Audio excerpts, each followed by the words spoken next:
며느리와 시어머니 사이의 관계는 늘 예민한 문제입니다.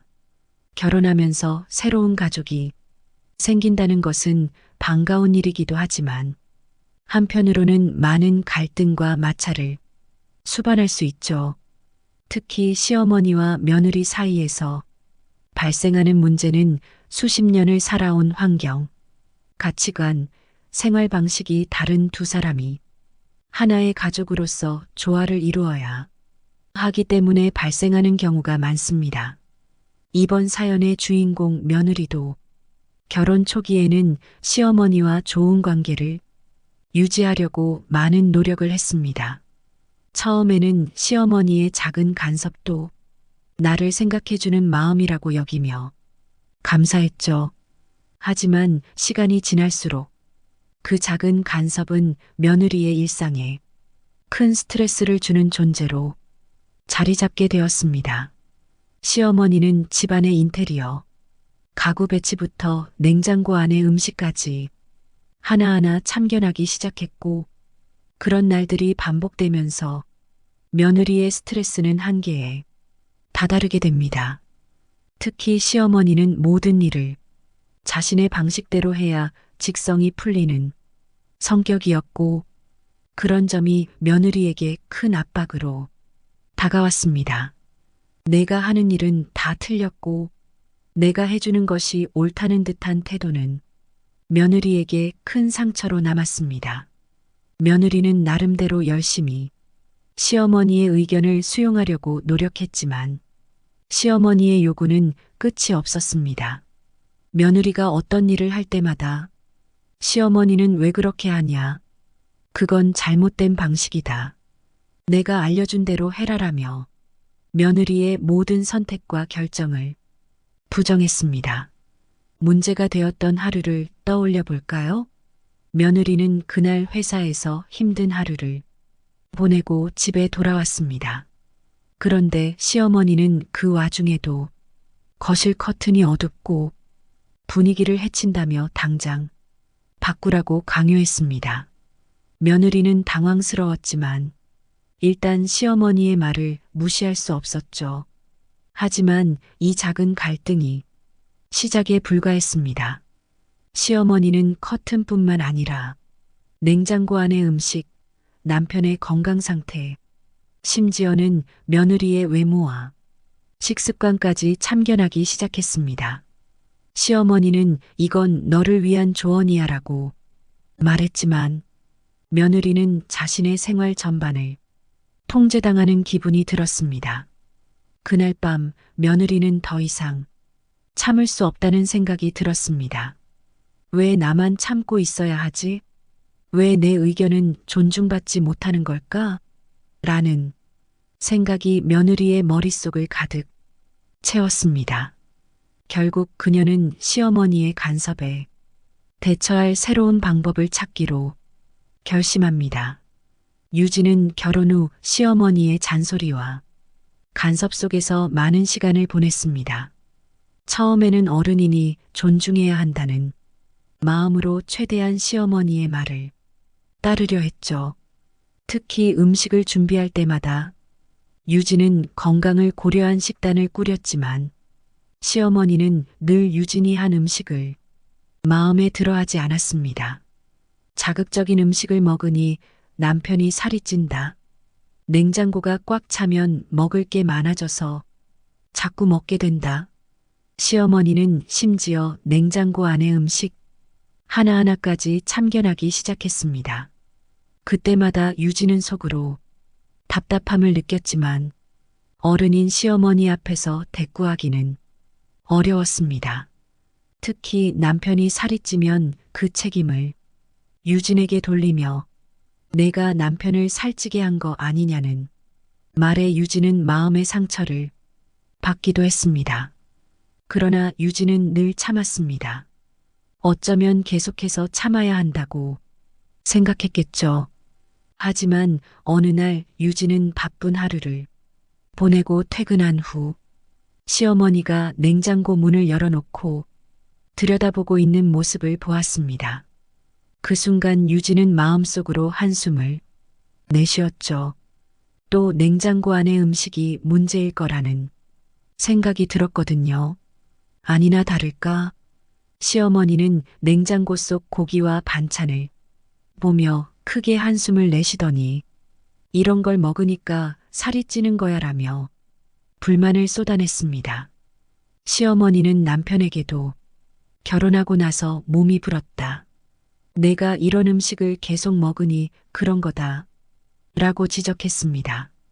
이 말을 들은 유진은 그동안 억눌려 있던 감정이 한꺼번에 폭발할 것 같았지만 감정적으로 대처하지 않기로 마음먹었습니다. 그 대신 시어머니의 방식을 그대로 돌려주겠다는 생각이 들었죠. 그날 밤 유진은 침대에 누워 시어머니의 잔소리에 어떻게 통쾌하게 반격할지를 고민하기 시작했습니다. 그리고 유진은 한 가지 계획을 세웠습니다. 어머니처럼 나도 똑같이 간섭해보는 건 어떨까? 다음 날 아침 유진은 평소와는 다르게 시어머니에게 다가갔습니다.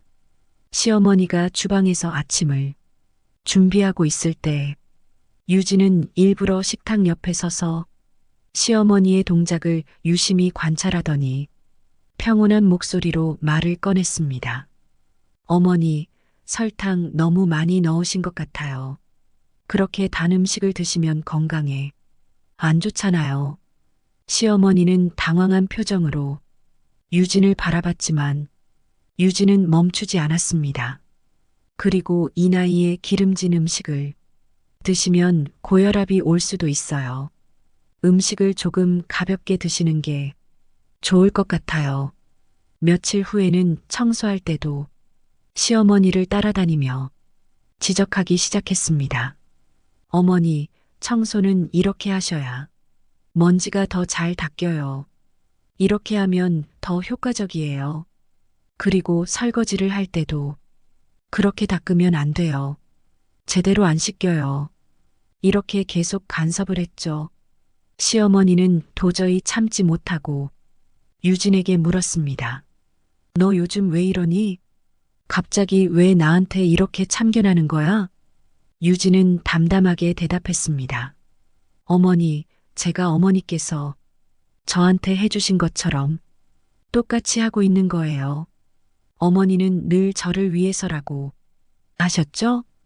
저도 어머니를 위해서 이렇게 말씀드리는 거예요. 그런데 어머니, 이런 간섭이 얼마나 스트레스 받는지 아시겠어요? 그제서야 시어머니는 자신이 그동안 유진에게 얼마나 큰 스트레스를 주었는지 깨달았습니다.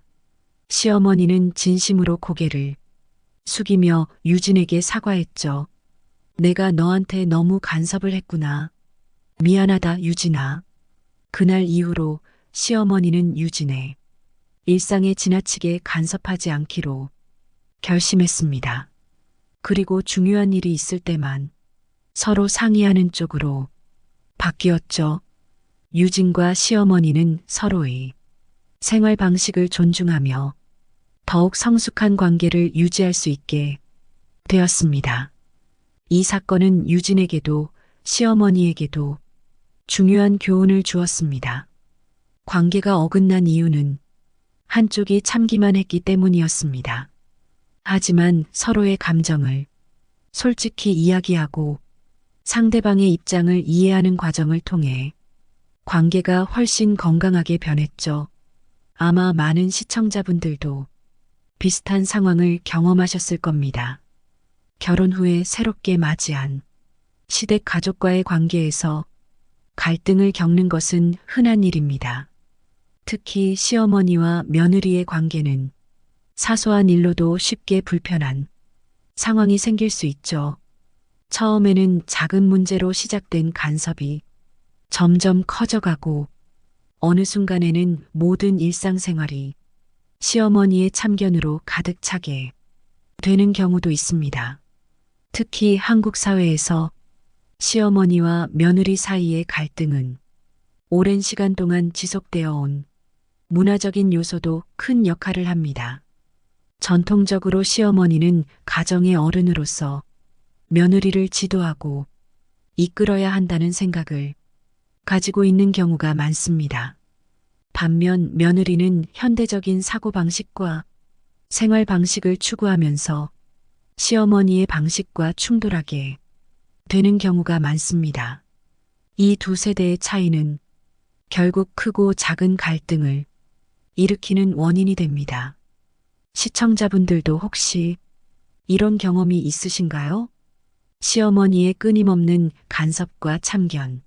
처음에는 나를 아끼고 사랑해주는 마음이라고 생각했지만 시간이 지나면서 그 간섭은 점점 며느리의 일상을 침범하는 것으로 느껴졌을 수도 있습니다. 또 시어머니의 간섭을 피하기 위해 노력하고 참았지만 결국 한계에 다다랐던 적은 없으셨나요? 아니면 혹시 반대의 입장이신가요? 시어머니로서 며느리에게 관심을 가지고 조언해주고 싶은 마음이 앞서지만 그 과정에서 며느리와의 관계가 서먹해졌던 경험이 있으신가요? 어떤 경우든 서로의 입장을 이해하고 공감하는 것이 중요합니다. 하지만 그게 말처럼 쉽지는 않죠. 시어머니는 오랜 세월을 살아오며 쌓아온 자신만의 방식이 있기 때문에 며느리의 생활 방식을 쉽게 받아들이지 못할 수 있습니다. 반면 며느리는 시어머니의 조언이 고마울 수도 있지만 그 방식이 너무 강압적이거나 일방적일 때는 큰 스트레스로 다가올 수 있습니다. 이런 상황에서 어떻게 해야 서로의 관계를 개선할 수 있을까요? 그냥 참아야 할까요? 아니면 적극적으로 문제를 해결해야 할까요? 오늘 사연 속 며느리의 선택이 그런 답을 제시할 수 있을지도 모릅니다. 그날 며느리는 단순히 시어머니의 요구에 굴복하는 대신 전혀 새로운 접근 방식을 선택했습니다. 그녀는 그동안 쌓였던 스트레스를 한 번에 풀기 위해 통쾌한 역공을 준비하기로 한 것이죠. 이른바 똑같이 돌려주기 전략을 세운 겁니다. 시어머니가 계속해서 자신을 통제하고 간섭하는 방식 그대로 며느리도 시어머니에게 같은 방식으로 대응하기로 결심한 것이죠. 다음 날 아침 며느리는 평소와는 다르게 활기차게 일어나서 시어머니의 모든 행동을 유심히 관찰하기 시작했습니다. 그리고 시어머니가 집안일을 하거나 요리를 할 때마다 아주 사소한 부분까지 꼬집기 시작했습니다. 어머니, 저기 그거 왜 그렇게 하세요? 이게 더 좋지 않아요? 라고 말하며 시어머니의 선택을 부정하는 방식으로 대응한 것이죠. 처음에는 시어머니도 웃으며 넘겼지만 시간이 지나면서 며느리의 태도에 점점 당황하기 시작했습니다. 며느리가 시어머니의 모든 행동에 간섭하기 시작하자 시어머니도 점점 지쳐갔습니다. 왜 며느리가 나에게 이러지? 라는 생각에 빠진 시어머니는 결국 며느리에게 말을 건넸습니다. 왜 요즘 나한테 이렇게 참견하니? 라고 묻는 시어머니에게 며느리는 담담하게 대답했습니다. 어머니께서 저한테 해주신 그대로 돌려드리고 있어요. 시어머니는 그제서야 자신이 며느리에게 얼마나 많은 간섭을 해왔는지 깨닫게 되었고 그 자리에서 며느리에게 미안하다고 사과했습니다. 며느리의 역공은 단순한 반항이 아니었습니다. 그것은 시어머니에게 자신이 느꼈던 감정을 이해시키고 서로의 관계를 개선하기 위한 전략이었죠. 이 사건을 계기로 시어머니와 며느리는 서로의 입장을 조금 더 이해하게 되었고 이후로는 큰 갈등 없이 지내게 되었다고 합니다. 물론 이런 방식이 모든 경우에 적용될 수 있는 것은 아닙니다. 하지만 때로는 상대방이 나에게 하는 행동을 그대로 돌려줌으로써 서로의 감정을 이해하는 계기를 만들 수 있다는 점에서 며느리의 대응은 신선한 접근 방식이었습니다. 이제 여러분께서는 시어머니와 며느리 사이의 갈등이 어떻게 발생하고 그 갈등을 어떻게 해결할 수 있는지에 대한 한 가지 사례를 보셨습니다. 많은 분들이 이런 문제를 겪으실 때 참거나 회피하는 방식을 선택합니다.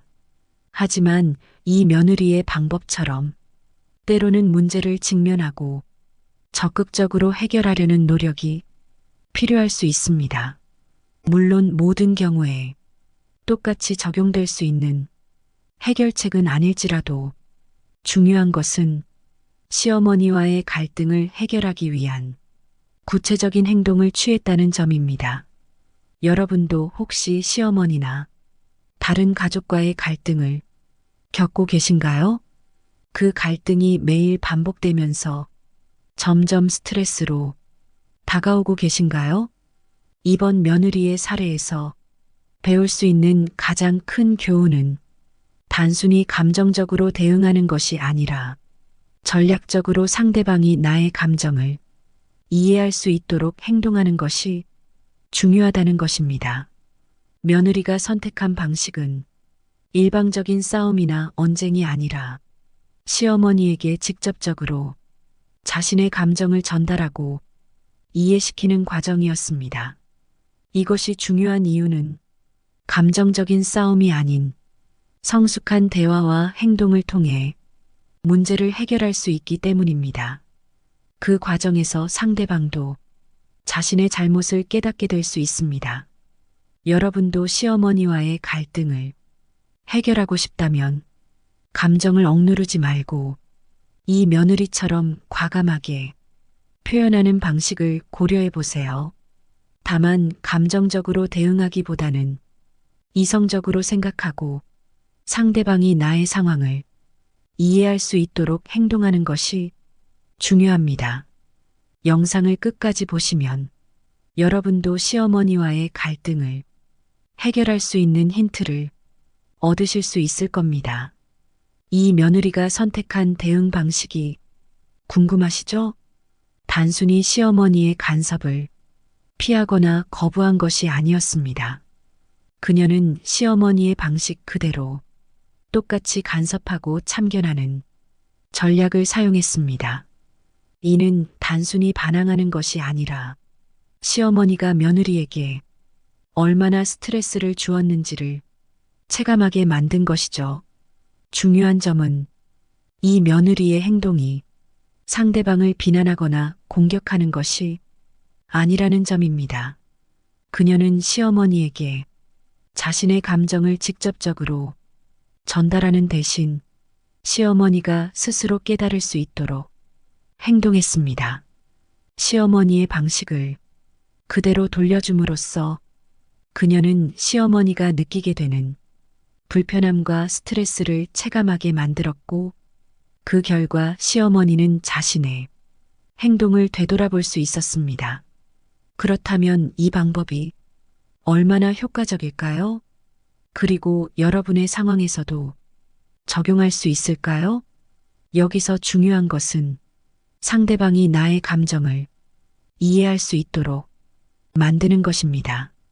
단순히 언쟁을 벌이거나 상대방을 비난하는 것은 문제가 해결되지 않고 오히려 더 큰 갈등을 야기할 수 있습니다.